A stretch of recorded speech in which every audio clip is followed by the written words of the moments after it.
Hello everyone, welcome back to my channel and welcome if you are new here. How are you guys doing today? I hope you guys are doing well. So today I'll be talking about toxic African parents, and a lot of people from the Western world may not understand what kids are really going through in African household, because most African parents are toxic and they don't even realize it, because this is the same way they were raised and they use the same hand to raise their kids, and at the end of the day these kids grow up to be damaged. And when we are talking about some African parents, we are actually referring to toxicity, because these parents are so toxic towards their kids and talk about name calling, talk about victim blaming. They are there, they beat you like you are a criminal, and at the end of the day they don't even know that they are trying to damage you, if not totally damage. And a lot of people have come out to share what they went through in the hands of their African parents and what they are going through currently, for those who are yet to live, and it's going to bring tears to your eyes.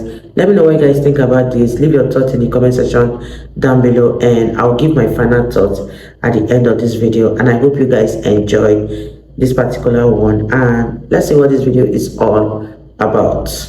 I want to apologize in advance because I'm going to say some pretty hurtful things to some people right now. A lot of African parents are toxic, and I don't know if they know this, but they are toxic. As a parent, it is not your job to tell your kids what to do, when to do it, how to do it, or basically control their lives.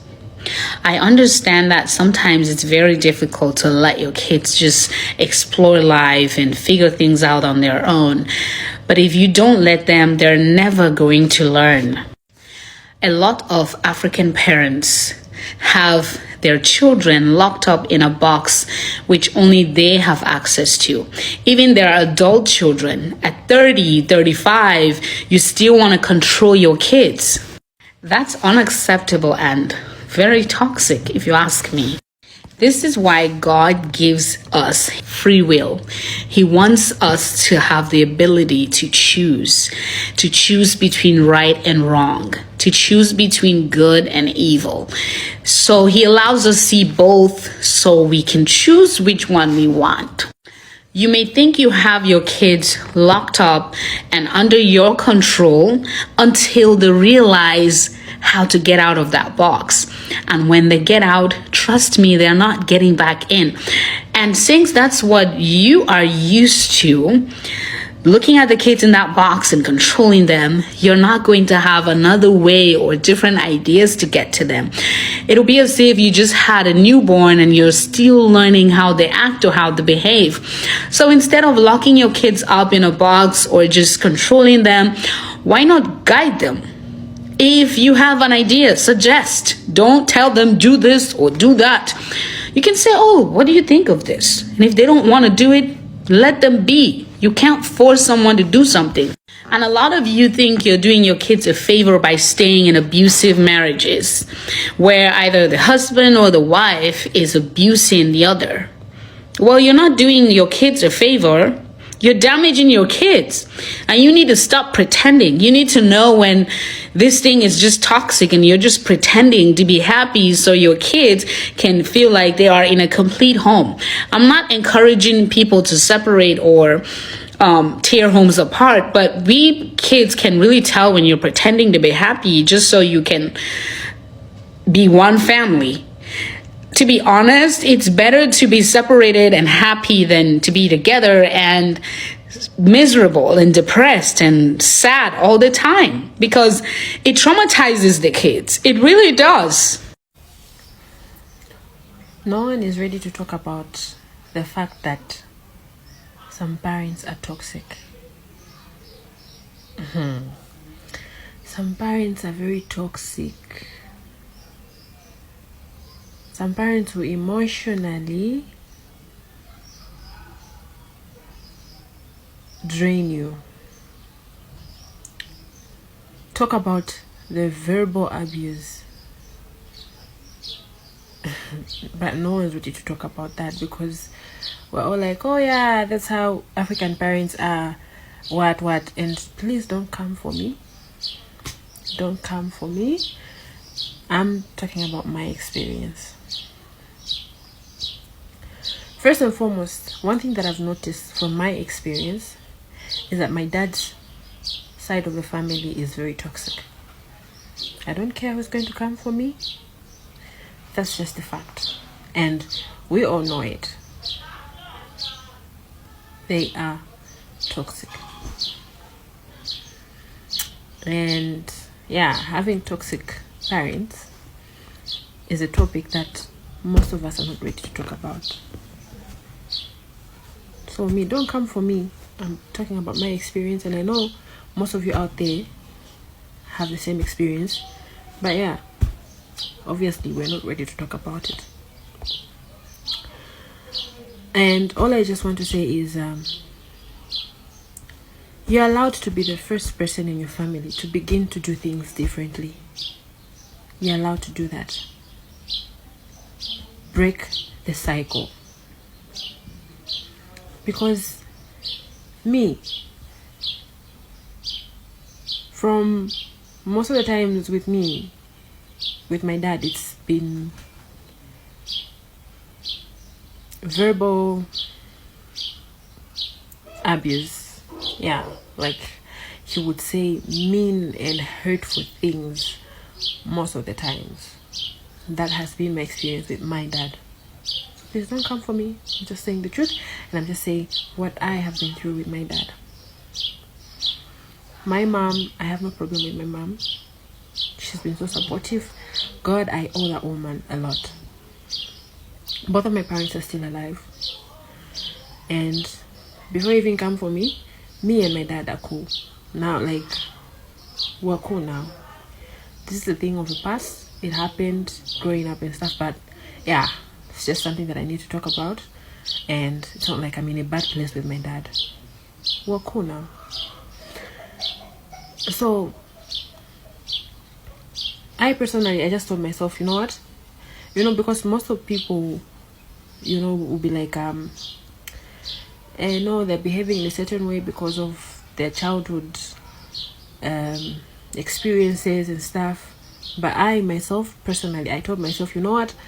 I'm not going to allow any of my children to go through what I have gone through growing up. I do not want that. I've just put a shield. With whatever happened with me during my childhood, my teenage years growing up with my parents. I've just put up a shield. It remains there. When I have my future children, when I have my children in the future, that will be me protecting them from all. I'm not going to verbally and say meaningful things to my child. You get? I'm not going to do that. It happened with me and it ends there. I am breaking the cycle. My dad was a type of a dad who was, the moment you just hear the gate open, his home, and we were seated, let's say watching TV or something, you just hear the gate open, his home, and we all ran to go sleep. He was that type. And one of the many things on how he said hurtful things to me, these things might seem like the little things when you say to a child, but you have no idea how they are so destroying. Mentally, they destroy us. I'll tell you one incident. So that was growing up, because of him being a strict dad and stuff, we were not allowed to wear skinny jeans or whatever, like trousers, skinny jean. It's just skirts, long skirts. So this one time, when he's not around at home, I would wear a trouser and my mom would be okay with it. It's just something that we knew, you can wear it, but if the moment you realize that he's about to come home, put on a jitting or something. So this one time, he came home around lunchtime and we were not expecting him home. So I had put on a trousers. Guys, he was very upset. He was very upset. And you know what he ended up telling me? He said, you know what, me, I'm very tall, by the way. I'm like 170, I'm 175 centimeters tall. That's like 5'9". Yeah. And I'm huge like that. And I don't have big bums. And you know what he said to me? He said, even if you're wearing that skinny jean, you don't even have big bums. Yeah, my dad said that. You can imagine those words coming from someone who's supposed to boost my self-esteem. Then he's there, like, just destroying my self-esteem even more. You can imagine that. And by then I was just coming out of my teenage years. I was 20 when he told me that, when that happened. And that was like 6 years ago. I'm 26 now. And yeah, that was the time that I left home to come and live with mom's elder sister.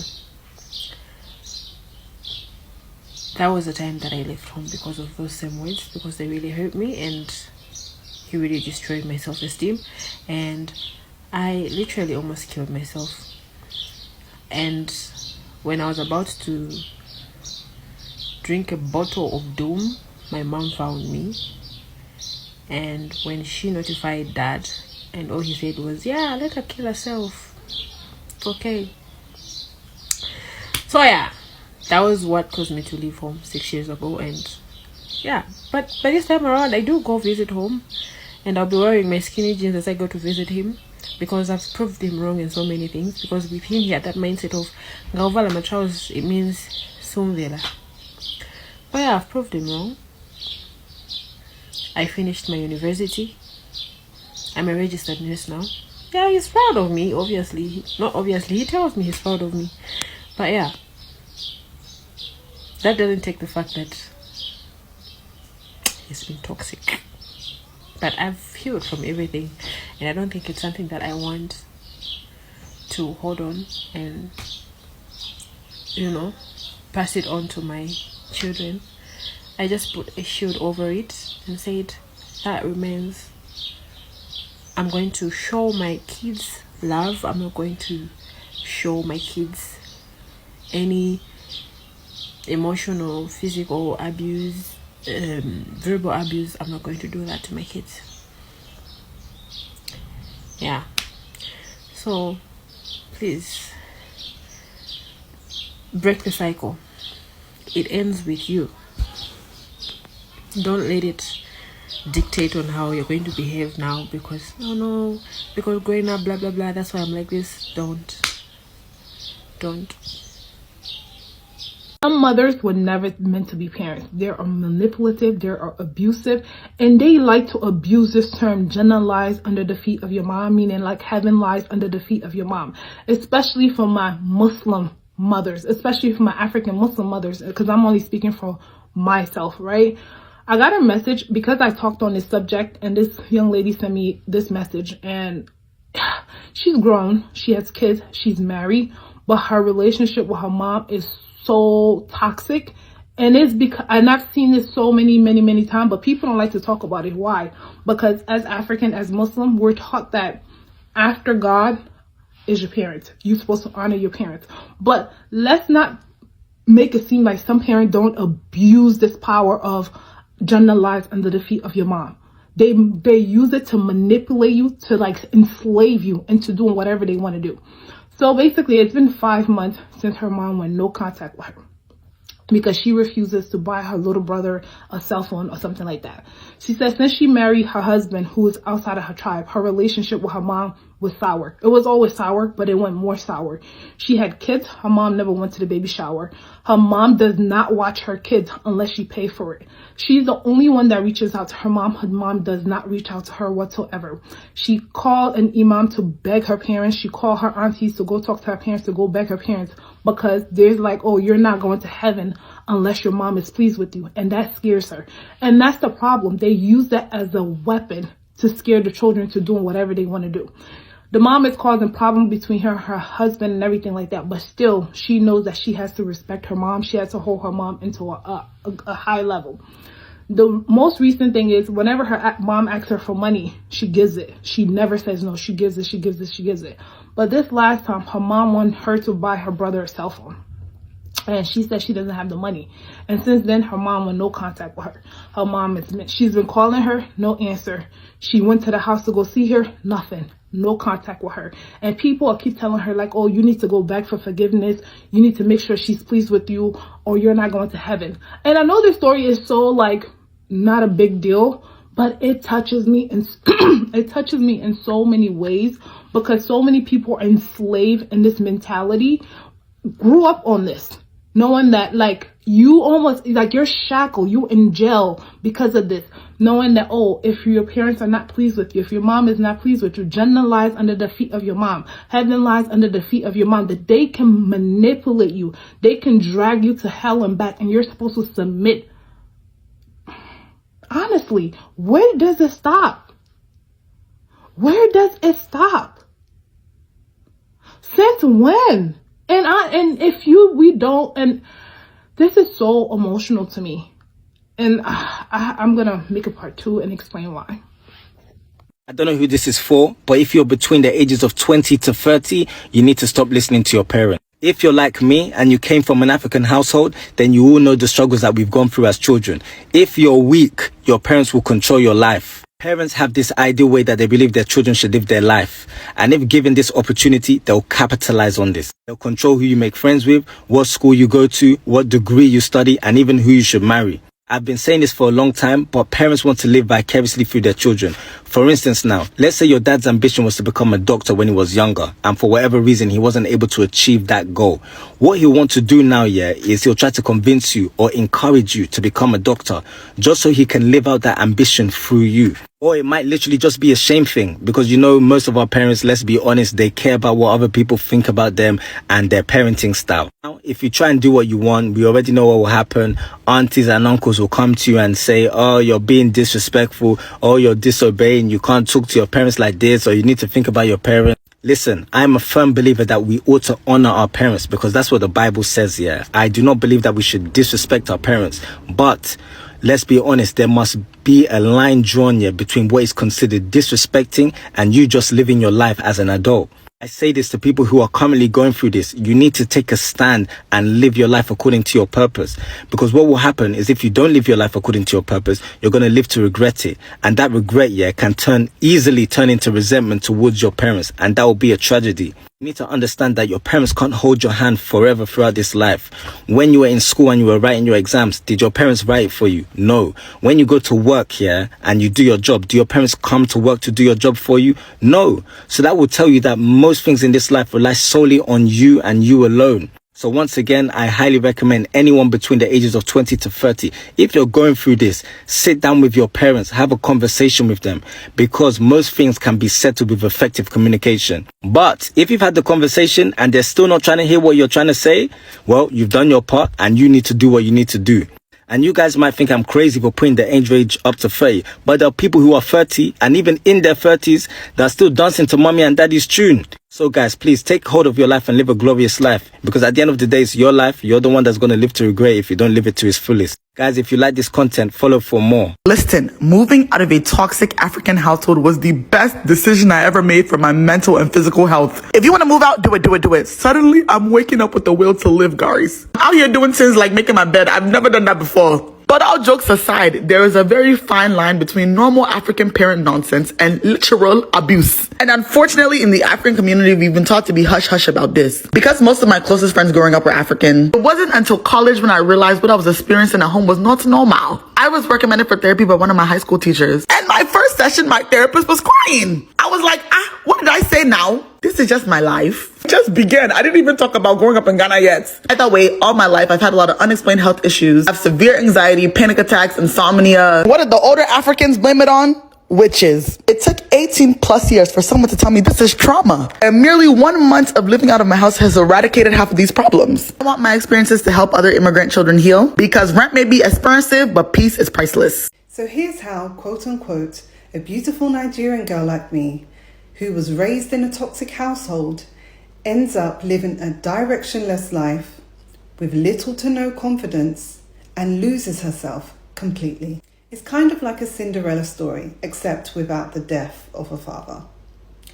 Let me explain. My family operates on a narcissistic system driven by women. Men are purely the furniture. As a child, I was always being admired by people. Anywhere we went, I was always called the beautiful one. Now, when you're as young as 5 years old, you have absolutely no idea what that word means. But gradually, I soon found out, and I experienced the following because of it. I was often verbally abused by Mother Hen in front of friends and family. And if I did anything that really annoyed Mother Hen, like refuse to clean a toilet at the age of 7, or refuse to follow her in the kitchen for one of her cooking marathons that tended to last 3 hours, then I was called ugly, and I was told that no one would ever want to marry me. I was constantly being embarrassed in front of men. In fact, my favorite one was when I found a odd little brown stain in my panties. I had absolutely no idea what had occurred at that time, but Mother Hen thought it was a good idea to present me in front of my father for a lecture. Prior to this humiliating experience, I had already received a long lecture about how men are predators and women are their prey. A simple scientific explanation would have been far easier. To add to this, Mother Hen has sisters and a brother too, but we shall tell his story later because it's fantastic. Mother Hen's sisters befriended me, and of course they would report all of my troubles and my woes back to Mother Hen. And then I discovered that Mother Hen's sisters never really liked me in the first place. In fact, they were jealous of me. They were intimidated by my light and my beauty. Classic mean girls. Fast forward, and I'm now 21 years of age, and Mother Hen is pressuring me to get married. At first, I was completely against the idea. I wasn't ready for marriage. And then I thought to myself, maybe it's not such a bad idea. I can use it to plan my escape. I was so desperate to escape my toxic family that I didn't realize what I was actually running away from. When I finally met my husband after 12 years of dating, that was when it was revealed to me exactly what I needed to get away from. Let me know if you want part 2. Bye. Between the ages of 20 to 30, you need to stop listening to your parents. So go back and watch this video. I totally agree with him. As a person who has 2 parents from Africa, they would literally try to mold me into the person they want to see. Not the person that I want to be. It's the person that they want to see. And I have learned throughout the years to learn how to take control over my life and what I do, and set that boundaries with them. Setting boundaries could be really, really hard, especially with African parents. But you just gotta learn to be respectful about it and talk to them and let them know that, listen, this is my life and this is what I want to do. You already live your life, or you're still living your life, and I don't control what you do, so you shouldn't control what I do. I also will tell people all the time, don't be afraid to speak up. Do not be afraid to stand up for yourself or to speak up for yourself, because if they see that you can't speak up for yourself or you can't stand up for yourself, they will walk all over you. So yeah, speak up. And I think it's also important to realize or acknowledge that parents really want their child to be the best version of who they see or who they want them to be, and that's not okay, because your child is here to live their life. They're not here to live your life or the life that you want them to live. No. So stop dictating your child life and let them live and let them enjoy their life. You guys, that was such an interesting one, and I feel so sorry for most of these people that grew up in African homes or had African parents. Because one thing is for sure, whether your parents are living abroad or they're living back here in Africa, they still have that toxicity in them and they carry it anywhere they go, and raising their kid the same way they were raised. Even though they live in a faraway country, that doesn't stop them from being toxic towards their kid, because you can see from this video that a lot of these people that are giving their stories didn't even grow up here in Africa, but they still get to experience the toxicity of living with African parents. This is very, very painful. And I know that more than 90% of African kids have gone through the same pattern of parenting from their parents, because I'll say that more than 90% of African parents are really, really toxic. And it only takes the grace of God to grow up without dragging these baggages from your childhood that will end up traumatizing your life. But let me know what you guys think. Leave your thoughts in the comment section down below, and I'll see you all in my next video. Bye, guys.